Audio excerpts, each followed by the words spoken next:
Son Excellence, Monsieur le Premier ministre, nous a fait l'honneur de nous recevoir pour discuter des questions relatives à l'organisation des élections de 2015.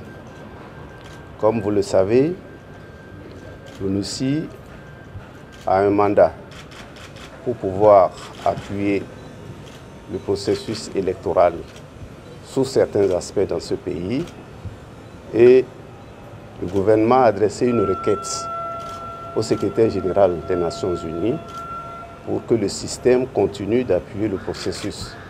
Je voudrais d'abord profiter de cette occasion pour remercier son Excellence, Monsieur le Premier ministre, et à travers lui, le gouvernement et le peuple de Côte d'Ivoire pour la bonne collaboration entre les deux structures en ce qui concerne les élections.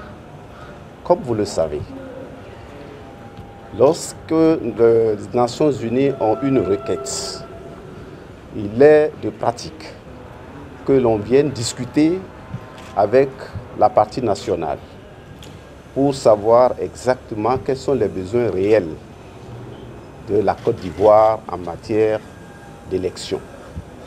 Et donc, devant notre séjour, qui va durer du 22 septembre au 2 octobre, nous allons rencontrer, et nous avons déjà commencé, le gouvernement, la CEI, les partis politiques tant de l'opposition que de la majorité, les organisations de la société civile, les organisations de femmes et de jeunesse, toutes les composantes de la partie nationale qui sont impliquées dans le processus électoral.